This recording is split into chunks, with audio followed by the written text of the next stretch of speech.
Next point is the agenda for a national education. अब हम जो नेशनल एजुकेशन के लिए जो भी कार्यसूची बनाई गई थी उसके बारे में पढ़ेंगे, डिस्कस करेंगे। British officials were not the only people thinking about education in India. From the early 19th century, many thinkers from different parts of India began to talk of the need for a wider spread of education, impressed with the development in Europe. केवल अंग्रेज अफसर ही भारत में education के बारे में नहीं सोच रहे थे, बल्कि 19वीं जो सेंचुरी होती है, 19 सेंचुरी की शुरुआत से ही भारत के विभिन्न भागों के बहुत सारे जो थिंकर्स थे वो भी एजुकेशन के प्रसार की जरूरत पर जोर देने लगे थे। यूरोप में आ रहे बदलावों से प्रभावित कुछ भारतीयों का मानना था, क्या some Indian felt that Western education would help modernize India. They urged the British to open more schools, colleges and universities and spend more money to education. You will read about some of these efforts in. तो वो जो थे वो western education के ऊपर जोर दे रहे थे। उनका मानना था कि भारत का मॉडर्नाइजेशन कर सकती है जो वेस्टर्न एजुकेशन होती है वो। उन्होंने अंग्रेजों से आह्वान किया, आग्रह किया कि वे नए स्कूल, कॉलेज और जो यूनिवर्सिटीज होती है वो खोले तथा शिक्षा पर ज़्यादा पैसे खर्च करें। तो इस तरह कुछ इंडियंस भी एजुकेशन के लिए जो वेस्टर्न एजुकेशन थी उसके लिए आगे आए। Chapter 9 these there were other Indians however who reacted against Western education. Mahatma Gandhi and Rabindranath Tagore was to such individual. Let us about it what they had to say. इस और कुछ प्रयास के बारे में आप जो चैप्टर 9 होता है उसमें पढ़ेंगे। बहुत सारे जो इंडियन लोग थे, वो भारतीय लोग जो थे, उन्होंने जो वेस्टर्न एजुकेशन के विरुद्ध थे। उनमें से महात्मा गांधी और रविंद्रनाथ टैगोर जो थे वो इस लिस्ट में आते हैं जो वेस्टर्न एजुकेशन के अगेंस्ट में होते हैं। तो आइए उनका क्या कहना था उसको देखते हैं। इंग्लिश एजुकेशन हैज अनस्लेव अस, कि उनका क्या मानना था कि इंग्लिश एजुकेशन जो होती है वो हमें गुलाम बना दिया है, उसने हमें अपना गुलाम बना दिया। Mahatma Gandhi argued that colonial education created a sense of inferiority in the minds of Indians. It made them see Western civilization as superior and destroy the pride they had in their own culture. Mahatma Gandhi का कहना था कि ये जो colonial education होती है इसने भारतीयों के माइंड में इन्फीरियरिटी का बोध पैदा कर दिया है। किसके प्रभाव में आकर यहाँ के लोग जो है वो वेस्टर्न सभ्यता को श्रेष्ठ मानने लगे हैं और अपनी जो संस्कृति होती है, अपना जो कल्चर होता है उसके प्रति उनका जो प्राइड भाव होता है वो नष्ट हो गया है। तो ऐसा महात्मा गांधी का मानना था। There was poison in the education, said Mahatma Gandhi. It was sinful. It enslaved Indians. It cast an evil spell on them. Charmed by West, appreciating everything that came from the West, Indians educated in these institutions began admiring British rule. Mahatma Gandhi wanted an education that could help Indians recover their sense of dignity and self-respect. During the national movement, he urged students to leave educational institutions in order to show to the British the Indian were no longer willing to be enslaved. Mahatma Gandhi ने कहा कि इस शिक्षा में poison भरा हुआ है, विष भरा हुआ है, यह सीनपूर्ण है, पाप पूर्ण होती है। इसने भारतीयों को अपना दास बना दिया है। इसने लोगों पर जो इफेक्ट डाला है उनके मुताबिक वेस्टर्न से वो लोग अभिभूत, वेस्टर्न से वो इम्प्रेस्ड है। वेस्टर्न से आने वाली हर चीज की प्रशंसा करने वाले इन इंस्टीट्यूशन में पढ़ने वाले भारतीय ब्रिटिश शासन को पसंद करने लगे थे। महात्मा गांधी एक ऐसी शिक्षा के पक्षधर थे जो भारतीयों के भीतर गौरव और स्वाभिमान का भाव पुनर्जीवित करे। जो नेशनल मूवमेंट के दौरान उन्होंने स्टूडेंट से आह्वान किया कि वे ये जो एजुकेशनल इंस्टीट्यूशंस होते हैं इनको छोड़ दें और अंग्रेजों को बताए कि अब एक गुलाम बने रहने के लिए तैयार नहीं है। तो ऐसा महात्मा गांधी का मानना था। Next is Mahatma Gandhi strongly felt that Indian languages ought to be the medium of teaching education in English. Crippled Indians distanced them from their own social surroundings and made them strangers in their own lands. Speaking a foreign tongue, despite local culture, the English educated did not know how to relate to the masses. और महात्मा गांधी की ये भी strongly ये भी feel करते थे, ये भी मानते थे कि शिक्षा केवल भारतीय भाषाओं में ही दी जानी चाहिए, कि जो एजुकेशन होती है वो इंडियन लैंग्वेज में ही दी जानी चाहिए स्टूडेंट्स को। उनके मुताबिक अंग्रेजी में दी जा रही जो एजुकेशन है वो इंडियंस को एक अपाहिज बना देगी एक तरह से।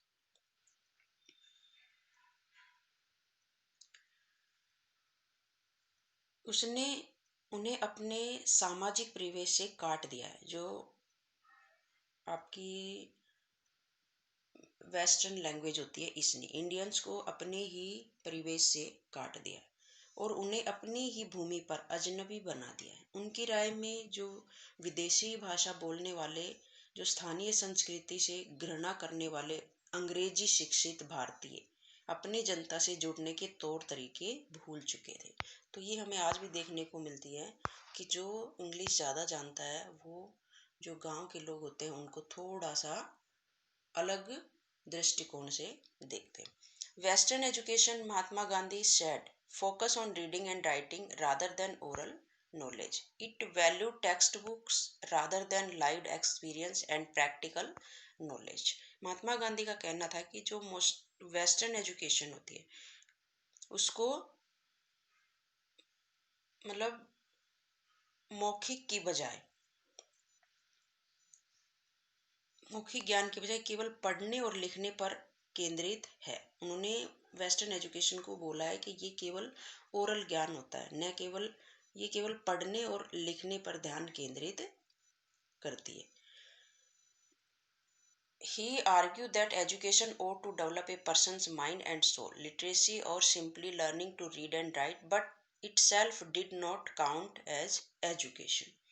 उसने पाठ्य पुस्तकों पर, जो महात्मा गांधी थे उन्होंने बोला कि इसमें पाठ्य पुस्तकों पर दो जोर दिया जाता है, लेकिन जो लाइफ के एक्सपीरियंस होते हैं और जो व्यावहारिक ज्ञान की उपेक्षा की जाती है। गांधी का तर्क था कि शिक्षा से व्यक्ति का दिमाग और आत्मा दोनों विकसित होनी चाहिए। तो इस तरह से महात्मा गांधी के विचारों में जो वेस्टर्न एजुकेशन होती है उसका ये मतलब होता था। People had to work with their hands, learn a craft, and know how different things operated. This would develop their mind and their capacity to understand. इसके लिए तो लोगों को हाथ से काम करना पड़ता है। कि जो एजुकेशन होती है, गांधी जी ने माना कि वो ऐसी होनी चाहिए जो व्यक्ति से जो शिक्षा जो होती है वो शिक्षा से व्यक्ति का दिमाग और आत्मा दोनों विकसित होनी चाहिए। उनकी राय में केवल साक्षरता यानी पढ़ने और लिखने की जो क्षमता होती है पा लेना ही शिक्षा नहीं होती।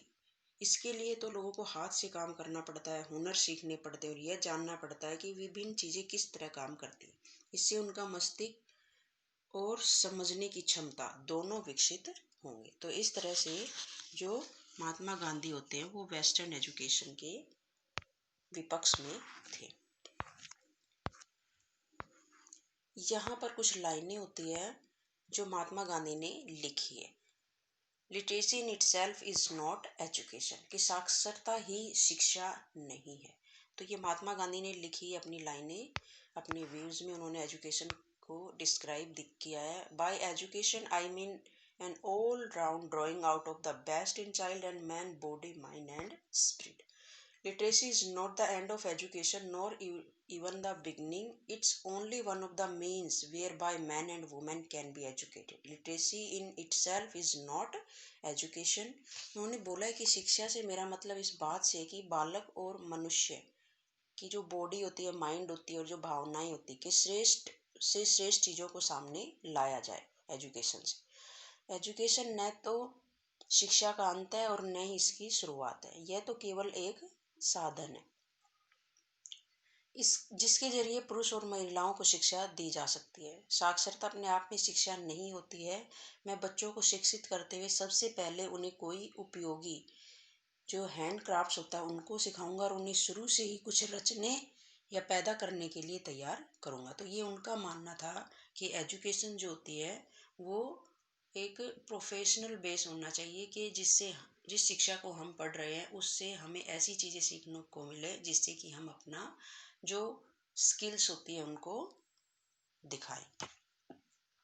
I would therefore begin the child's education by teaching a useful handcraft and enabling it to produce from the moment it begins its trainings. Only every handicrafts had to be taught, not merely mechanically as is done today, but significant scientifically.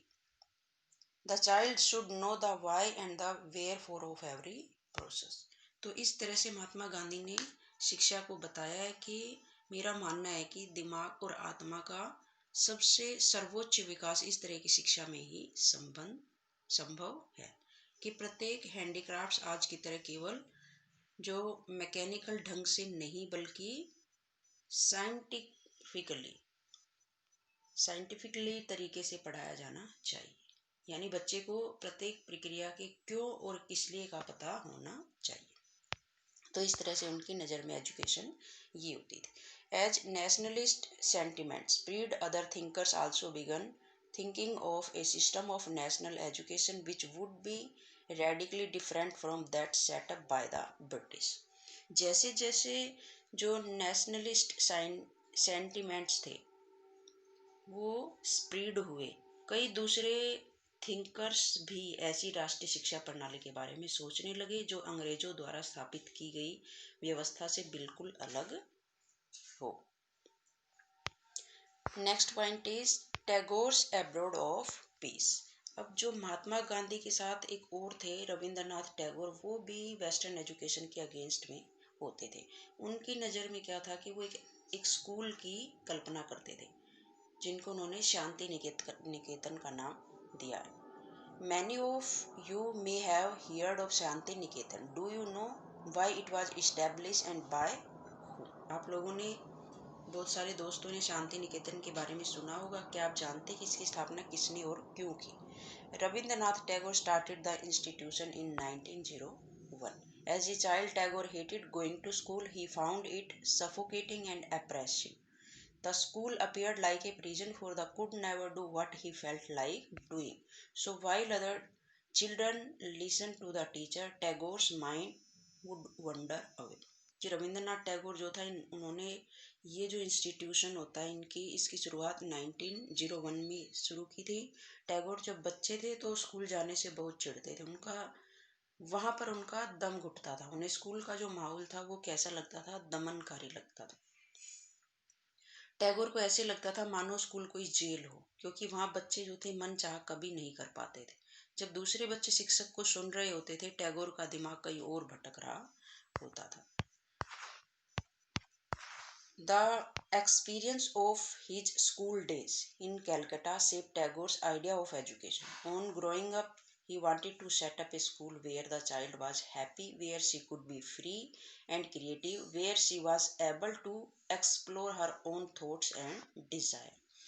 कि कैलकाटा के अपने school के जो जीवन के experience थे उन्होंने शिक्षा के बारे में टैगोर के विचारों को काफ़ी इम्प्रेस किया। जब वे बड़े हुए तो उन्होंने एक ऐसे स्कूल खोलने के बारे में सोचा जहाँ बच्चे खुश रह सकें, जहाँ वे मुक्त और रचनाशील हो, वहाँ वे अपने विचारों और आकांक्षाओं को समझ सकें, उनके जो अपने व्यूज़ थे, अपने थॉट्स को, अपने डिजायर्स को।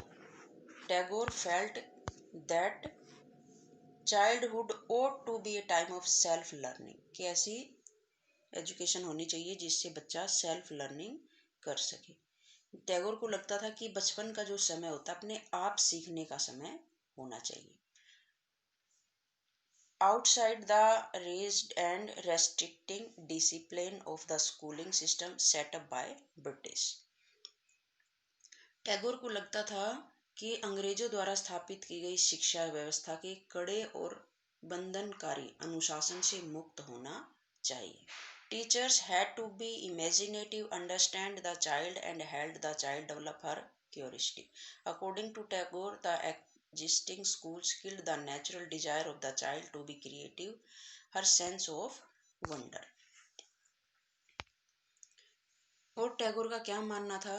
उनका मानना था कि शिक्षक जो है वो कैसा होना चाहिए? इमेजिनेटिव होना चाहिए, जो बच्चों को समझते हो और उनके अंदर जो क्यूरियोसिटी होती है उसको जानने की चाह विकसित करने में उनकी हेल्प करें. टैगोर के मुताबिक जो मॉडर्न स्कूल होते हैं उनमें बच्चों की रचनाशीलता या उनकी जो एग्जिस्टिंग होती है उनके स्वाभाविक गुण को मार देते हैं. Tagore was of the view that creative learning could be encourage only within a natural environment, so he chose to set up his school 100 kilometers away from Calcutta in a rural setting.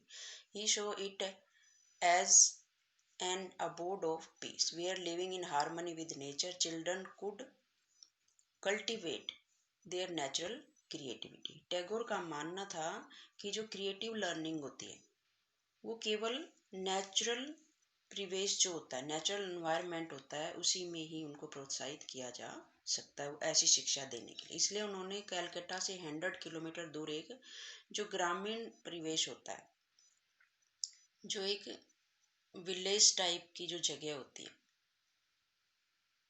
वहाँ अपना school खोलने का फैसला लिया. उन्होंने ये जगह निर्मल शांति से भरी दिखाई दी, जहाँ प्रकृति के साथ जीते हुए बच्चे अपनी जो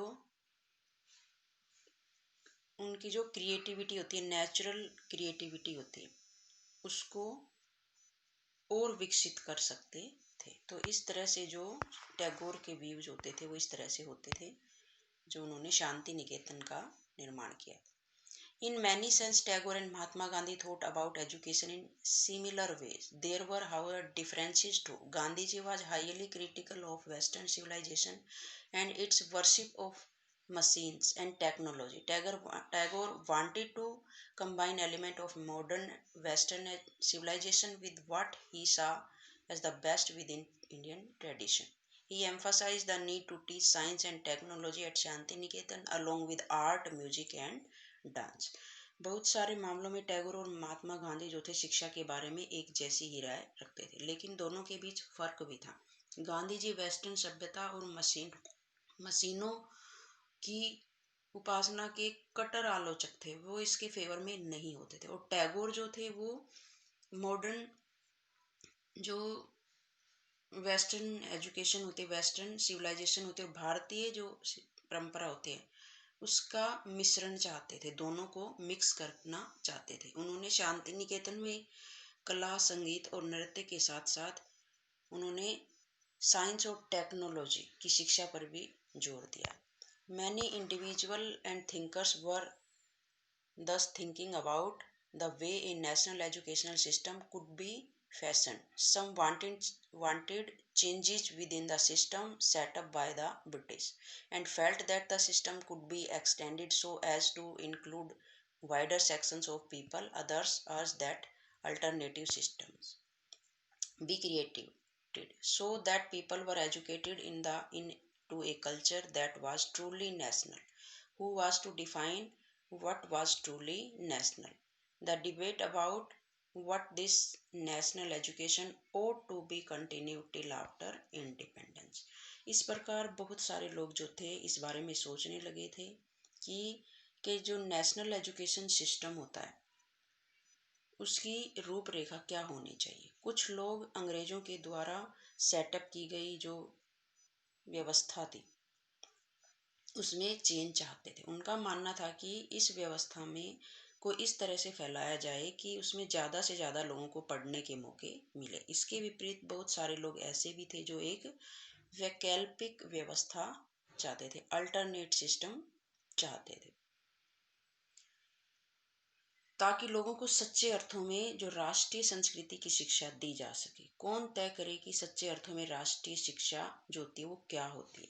इस राष्ट्रीय शिक्षा की बहस स्वतंत्रता के बाद भी जारी है. तो इस तरह से ये चैप्टर जो होता है हमारा फिनिश हो जाता है. यहाँ पर आप कोयम्बटूर के एक प्रचारक स्कूल में खेल रहे बच्चे होते हैं, उनको आप देख सकते हैं। ये देखिए एक स्कूल होता है कोयम्बटूर का।